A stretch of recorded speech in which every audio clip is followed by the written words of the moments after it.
Öncelikle ben katliamlarla yaşamını kaybetmiş tüm toplumları ve halkları saygıyla anarak başlamak istiyorum. Evet. Tabii o dönem Suruç katliamının olduğu dönem Rojava'da bir kadın devriminin pırıl pırıl parladığı, aynı zamanda hegemonik güçlerle özgürlükçü güçler arasında mücadelenin de nefes nefese, boğaz boğaza devam ettiği bir dönemdi. Ve Rojava kadın devrimi hem kadınlar açısından hem tüm mazlum halklar açısından e, bir esin kaynağı olmuştu. Ve dünyanın birçok yerinden aslında internasyonalistler Rojava'ya gidip bu devrime omuz vermek ve tarihteki yerlerini almak gibi bir görevi de kendilerine ödev olarak çıkarmış oldular. Gene düş yolcusu dediğimiz 33 tane gencin katledilmesi Suruç'ta. Bu bize çok tanıdık geliyor aslında. Hı hı. Ve yüzyıllar boyunca aslında hem direnenler hem de mazlum halklar katliamlara maruz kaldılar. Bu anlamda da aslında orada internasyonel dayanışmaya vurulan bir darbe aynı zamanda.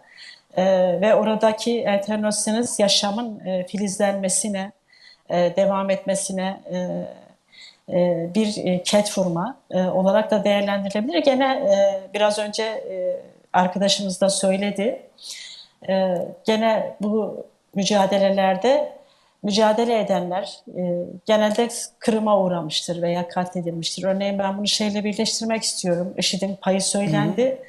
E, 90'lı yıllarda biliyorsunuz birçok insan katledildi. Sokak ortasında katledildi, araçlara alınarak katledildi. İşte geçtiğimiz yakın bir süreçte e, Diyarbakır'da Namık Tarancı Hı hı. Evet. gazetenin temsilcisiydi. Onu katledenler bir şekilde serbest bırakıldı. Yani bu Hı hı. cezasızlık politikası aslında. Bu tür cinayetler işleyecek olanlara, katledecek olanlara verilen bir güçtür aslında. Yani bunu yapabilirsiniz. Bu Evet. şekilde devam edilebilir mesajıdır. Bu anlamda da bir de hakikatle yüzleşmeme, Hı hı. gerçekle yüzleşmeme de denilebilir. Gene aynı zamanda ben Suruç katliamının olduğu döneme yakın bir zamanda biz bir Ankara Gar katliamını yaşamış olduk. O da bir barış mitingiydi. Türkiye'nin birçok yerinden insanlar gelmişti ve oraya ben de onun tanıklarından bir tanesiyim Gar Evet, katliamının. evet. Biz oraya giderken her şey o kadar güllük gülistanlıktı ki çok şaşırmıştık. Demiştik ya yani doğru düzgün genelde engellemeler çıkarılır yolda işte araçların sigortasıdır başka şeylerdir gibi sudan gerekçelerle Evet. evine gidiyoruz. Evet. Bundan dolayı belki böyle bir şey ama oraya gittiğimizde öyle bir patlama yaşandı ki yani o Hı hı. barışı istemeyen güçler, barışı istemeyen odaklar gene orada barış umudunu, barış inancını ve kararlılığını kana bulamış oldu. E, Bu anlamda da aslında yaşadığımız coğrafyada çok sık katliamlar yaşanıyor. Belki tek tek yapılıyor, belki toplu yapılıyor. Ama bu bir hafıza yani. Bu yüzyıllardır devam eden bir hafıza. Ee, Örneğin eğer şeyse ben şunu da örnek vermek isterim. Tabii, tabii, Ee, buyurun. Osmanlı dönemi Osmanlı döneminde Alevilere yapılan katliamlar 80'li yıllarda Hı ben hı. bunu lisede ders kitabında okudum. Yani bu bize okutuldu. Ve 40 bin tane Kızılbaş'ın kellesi alınmıştır diye sefere hazırlık açısından. Ve orada aslında o sınıfta, o lise sıralarında onlarca genç Alevisi var, Sünnisi var, Ezitisi var, belki Ermenisi var, Süryanisi var. E, Tek tipleştirme, tek mezhep üzerinden toplumu şekillendirme, Hı hı. Türklük üzerinden toplumu şekillendirme ve Aleviler katledilebilir veya egemen de tek tip devletin şekillendiği tek tipleştirme dışında kalan her kesim katledilebilir. Bu devletin bekası için gereklidir. Bazen devlet politikası olarak yapılabilir, bazen de bireyler bunu devlet adına yapabilir. Hı hı. Mesajından başka bir şey değildi. Yani böyle bir zihniyetin olduğu bir toplumda, böyle bir zihniyetin süre geldiği bir sistemde insanlar, toplumlar kendilerini nasıl güvende hissedecekler? Katliamlardan nasıl korunacaklar? Veya adalet nasıl tecelli edecek? Veya hakikat nasıl ortaya çıkarılacak sorularını sormak gerektiğini düşünüyorum ben açıkçası. Evet. Tabii devam edin. Yani Suruç katliamı, siz aynı zamanda Ankara Gar katliamından söz ettiniz. Suruç katliamı, Ankara Evet. Gar katliamı, katliamlara Ben çok ekleyebilirim aslında eğer şeyim devam edin. varsa. Tabii buyurun, evet. Örneğin bir Maraş katliamı var, Çorum katliamı var, Malatya katliamı var. Malatya katliamı aslında yıllarca çok gölgede kaldı, gündem olmadı. Ben Malatyalıyım, çocuktum Malatya katliamı yaşandığı zaman. O zaman tarihe Hamide olayları diye geçti. Belediye başkanının öldürülmesi ve torunun gelinin öldürülmesiyle ilgili. O dönem Malatya'da Alevlerin bulunduğu her yer yağmalandı. İş yerleri yağmalandı. Alevi gençleri okullarını terk etmek zorunda kaldılar. Okullar ve o dönem Malatya'daki Aleviler ciddi anlamda metropollere, İzmir'e, İstanbul'a veya Avrupa'ya göç etmek zorunda kaldılar. Ve gene 6-7 yaş öncelikle demokratik toplumun oluşturulması ve eğer bir cumhuriyet dönüşümü yaşayacaksa, demokratik toplumla biz devam edeceksek, bu sadece Kürtlerle Türkler arasında olacak bir şey değil. Aleviler var, diğer farklı inançlar var, diğer farklı halklar var. Ve Alevi toplumuna değinecek olursak, Alevi toplumu çok geniş bir toplum ve içinde çok farklı sürekleri barındıran bir toplum. Hani Alevlerde bir şey vardır, yol bir ama sürek bin bir diye. Bu anlamda da Alevilerin demokratik toplumun inşasına katkısı önemli ve çok geniş bir toplum olması nedeniyle de Alevilerin desteğini almak ve Alevilerle ortaklaşmak önemli. Biraz önce arkadaşımız da söyledi. Öncelikle bir yüzleşme gerekiyor. Yani yüzleşmenin yapılması gerekiyor. İki, hakikatlerin ortaya çıkarılması gerekiyor. Üç, adaletin sağlanması gerekiyor Alevi toplumu açısından. Eğer yüzleşme olursa, hakikatler açığa çıkarılırsa, tabii ki Aleviler zaten bu konuda desteğini veriyor. Biz merkezi düzeyde hem de illerde Alevi örgütleriyle bir araya geliyoruz. Daha dün Kocaeli'de Alevilerle ilgili bir çalıştay yapıldı. Alevi toplumu nasıl yaşayacağına, nasıl ibadet edeceğine, gelecek nesillerini nasıl yetiştireceğine, yaşam tarzına kendisi karar vermeli. Yani bu devletin işte Aleviler böyle yapmalı, böyle yaşayacak, ibadetleri böyle şu şekilde olacak, yaşam tarzı şu şekilde olmalı. Alevi çocukları dini eğitimi bu şekilde almalı. Yani okullarda örneğin zorunlu din dersleri var. Alevi öğrenciler, Alevi çocuklar veya Alevi aileler çocuklarının bu din derslerini almasını istemiyordu. Bununla ilgili bir çalışma yapıldı aslında. Çok başarılı olduğu söylenemez. Fakat bu öyle bir şey oluyor ki Alevi gençlerin sınavlarda karşısına çıkıyor. Çünkü soru çıkıyor. Alevi gençler, Alevi çocuklar bu sorulardan muaf olamıyorlar. Yani bir şekilde devlet mekanizması onu sınavlarda başarısız yaparak, çünkü soru çıkıyor, o sorudan muaf olmadığı için de yapamıyor olacak o soruyu. Bu anlamda da aslında Alevi toplumunda da bir rıza üretilmesi gerekiyor. Rızanın üretilmesi için de nedir? Aleviliğin bir düsturu vardır. İyilik iyidir diye. Alevi toplumu zaten barışçıl yaşamayı seven, barıştan, dayanışmadan yana olan, şiddetten yana olmayan bir toplum. Ki soykırımlar sonucunda, katliamlar sonucunda Aleviler yaşadıkları yerleri bile genelde dağlık, erişilemeyecek yerlerde, ulaşılamayacak yerleri seçmiş. Evet. Yine kesildi galiba. Bu afların getirdiği. Seste bir sorun mu var acaba? Siz devam edin. Şu anda yok. Sorun vardı, geçti. Evet. Devam edin. Peki ben bu arada Yani sorayım. ama İnanç özgürlüğü ve eşit yurttaşlık talepleriyle Barış ve Demokratik Toplum Projesi arasındaki ilişkiyi de anlatırsanız seviniriz. Buyurun. yani inanç özgürlükleri ve eşit yurttaşlık pozitif bir talep. Bu da olması gereken bir talep. Sadece Aleviler açısından değil, diğer inançlar açısından da olması gereken bir talep. Eğer biz dediğim gibi demokratikleştirmeyi istiyorsak, tek tipleştirmeden çıkmak istiyorsak, yani Türk, Sünni ve erkekten çıkmak isteniyorsa, devlet bunu gerçekten istiyorsa, bu anlamda da bunun muhataplarıyla tartışmalı. Yani örneğin Alevilerle bir tartışma yürütülmeli, Ezidilerle bir tartışma yürütülmeli, Süryanilerle bir tartışma yürütülmeli, kadınlarla bir tartışma yürütülmeli. Ama Alevilerin yüzyıllardır yaşadığı kırmalar var. Yani bir güvenle inşa edilmesi gerekiyor. Güvenle inşa edilmesi için de bazı geçmişte yapılmış olanlarla yüzleşilmesi gerekiyor. Hakikatlerle yüzleşilmediği sürece bu bağ güçlendirilemez. Alevilerin kendi inançlarını nasıl yaşayacağını Aleviler kendileri karar vermeli ve bunun pratikte adımları atılmalı. Bu şeyle ilgili çerçeve yasanın meclisi gündemine geleceği söyleniyor. Önümüzdeki günlerde gelebilir. Daha sonrasında biz hemen olacak bir şey değil tabii ki bu. Çünkü yüzyılların devamı var. Yüzyılı aşkın bir süredir devletin bir geçmişi var. Aynı zamanda Türk toplumunun da geliştirilmesi, teknikleştirilmesi var. Türk toplumunda da bir rıza üretilmesi gerekiyor bunun için. Sünni toplumunda da bir rıza üretilmesi gerekiyor.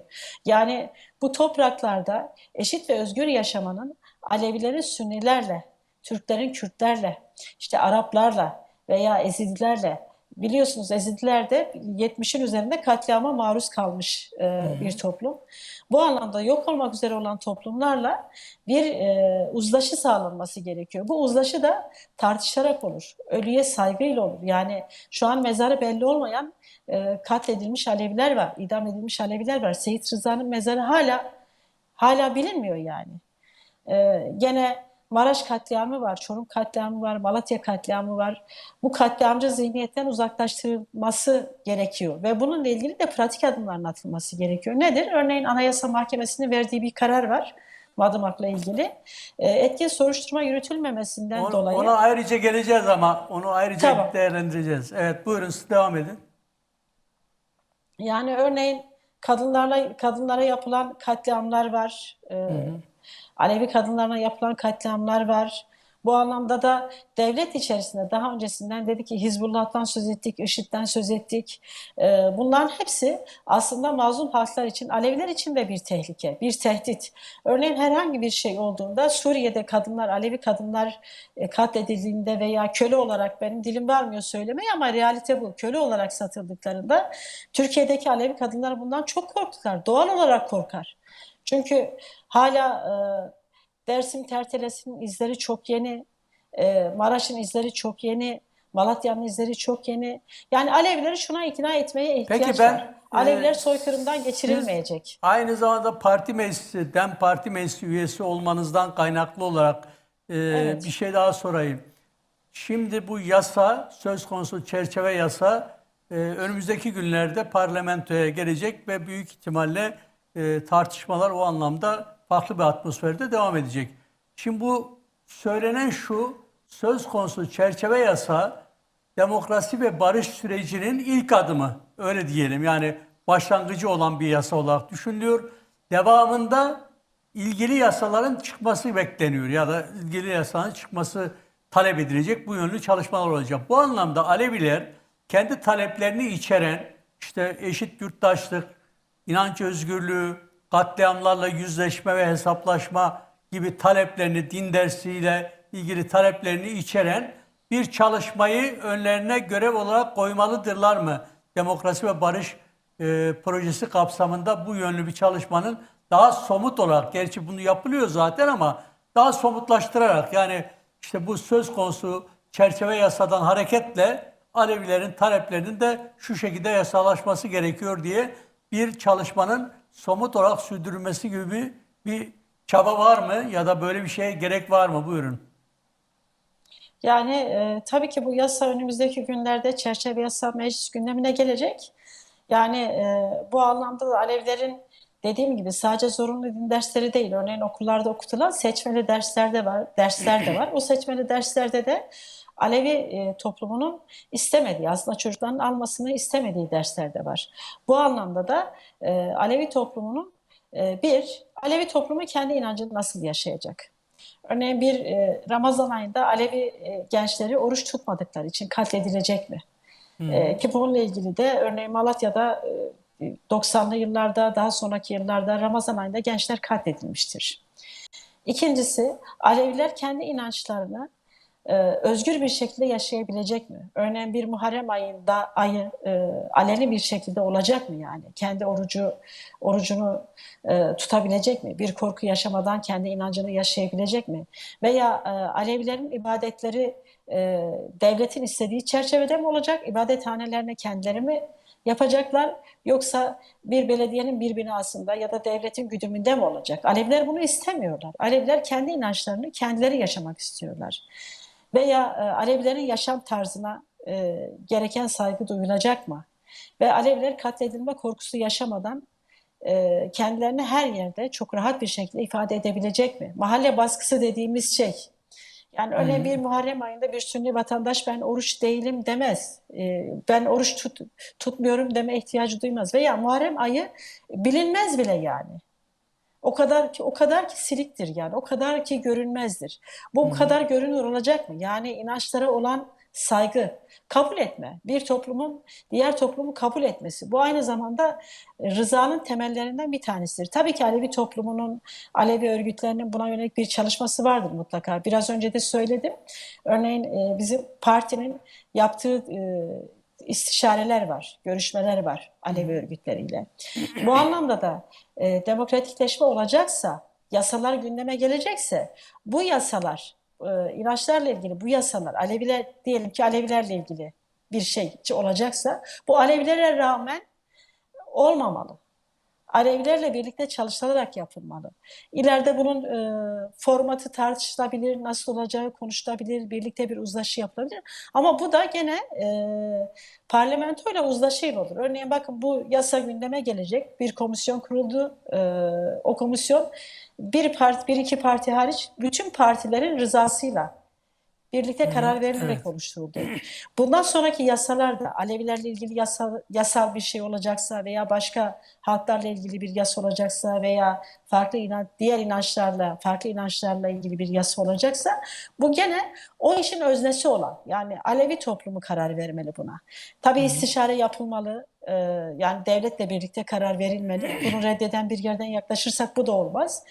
Bu şekilde bir rıza üreterek ama kabul ederek dediğim gibi bir yüzleşme de sağlanarak yani Alevilerin yüreğine su serpecek belli şeyler adımlar atılarak yapılmalı bunlar. Yoksa diğer türlü e, yani göstermelik olur. İçi boş olmamalı.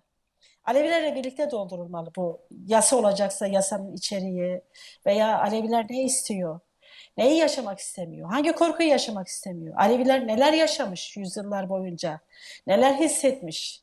Neden Ama Aleviler dağ Aleviler başlarında yaşamak Aleviler zorunda kalmış? bu yönlü bir talebi, bir formülasyonu ortaya koymalıdırlar. Yani bizle birlikte bu süreç yürütülmeli diye kendi taleplerini de ortaya koymalıdırlar. Alevilerin de bu konuda Evet. bir talep ortaya koymaları gerekiyor. Peki siz bu konuda söyleyeceklerinizi toparlarken demin başladığınız Madımak meselesine dair de o başlığımıza dair de görüşlerinizi söyleyerek devam edin. Buyurun. Sizden devam Yani etmiş olalım. Alevler bu sürece uzak durmamalı. Yani Aleviler bu süreci kendi dışında görmemeli. Tam da Aleviler bu sürecin merkezindedir. Ve bu anlamda da Aleviler de geniş, hani dedik ya çok geniş bir toplum ve çok farklı süreçleri içinde barındıran bir toplum. Bu anlamda Aleviler de kendi çalışmasını yapmalı ve daha sonrasında biz neden yoktuk dememek için bir projesi olmalı Alevilerin. Ortaklaşarak, tartışarak, belli bir deyim yerindeyse taleplerini billurlaştırarak sunmalı ki eğer ikinci yüzyıl inşa edilecekse, bir demokratik toplum inşa edilecekse bu anlamda Aleviler hem üzerine düşen sorumlulukları Alevi toplum olarak hem de haklarının gereklerini yerine getirecek bir şekilde bir çalışma yürütmeli. Gelelim Madımak meselesine. Evet. Madımak gene o yıllarda da biz gençtik 90'lı yıllarda aslında birçok ihmal televizyonlara da yansımıştı. Yani şehrin ortasında canlarımız katledildi ve o kadar garip bir şeydi ki akıl tutulması yaşanan bir şeydi. Şehrin ortasında bir otel yanıyor ve oraya aydınların bir hafızanın olduğu bir şeydi, toplantıydı o ve önemli bir çalışmaydı. Tam da çatışmalı dönemlerin çok yoğun olduğu bir dönemde o süreç. O dönemi çok iyi hatırlıyorum ve deyim yerindeyse herkes kör sağır dilsiz oynamıştı yani. Duymayan, görmeyen, işitmeyen bir yerde. Ne oldu? Çok yıllar sonra da olsa Anayasa Mahkemesi oy birliğiyle bir karar verdi. Bu çok önemli. Oy birliğiyle karar verilmesi çok önemli. Etkin soruşturmanın yapılmadığı için yaşam hakkının ihlaline karar verdi. Bu aslında küçük de olsa bir başlangıç. Belki Alevi toplum için bu küçük gelebilir ama bu bir başlangıç. Bir adımın atılması, yani bir hakikatle yüzleşilmesi, hakikatin kabul edilmesi bu çok önemli bir şey. Bu bir aslında veçe. diğer veçelere geçmenin bir yolu, bir aracı. Bu Aleviler açısından memnuniyet yarattı. Benim örneğin ben de vicdanen şunu söyledim. Evet, bir hakikatle yüzleşilmeye başlandı. Yani bir realite tanınmaya başlandı. Eğer bu da kapatılmış olsaydı, üstü örtülmüş olsaydı çok farklı olurdu. Alevlerin inancı gene sarsılmış olurdu. Bu şunu açığa çıkarıyor. Katliamlar, cinayetler üstü örtülerek bir şey inşa edilemez. Eğer biz bir barışı sağlamak istiyorsak, bir yüzleşmeyi sağlamak istiyorsak önce gerçeği kabul edeceğiz. Hakikatlerin gün yüzüne çıkma gibi bir özelliği vardır. Evet, bir hakikat ortaya çıktı. Ne oldu? Etkili soruşturma yürütüldü. Bunu Anayasa Mahkemesi en üst perdeden söylemiş oldu. Ve bir tane bile red oyu olmadan söylemiş oldu. Peki. Bu Aleviler açısından umut verici bir şey. Peki tamam, siz son söyleyeceklerinizi söyleyin. Evet. Ben önce onu şöyle toparlamış olayım. Tamam, buyurun. Aleviler birçok katliama maruz kaldı. Ama biz sonuçta bu coğrafyada yaşıyoruz ve birlikte yaşıyoruz. Bir daha acıların yaşanmaması için, bir daha katliamların olmaması için, eşit bir şekilde yaşamamız için, bir rıza üretilmesi için Alevilerin hem bu demokratik topluma destek vermesi, hem de devletin geçmişte yaşananlarla yüzleşilmesi için, hakikatlerin açığa çıkarılması ve vicdanları rahatlatacak, toplumun vicdanını rahatlatacak kararlar vermesi gerekiyor ve pratikler uygulaması gerekiyor. Peki. Pratikte toplum bunu görürse artık bir rıza üretilmeye başlanmış demektir diye toparlamış olayım.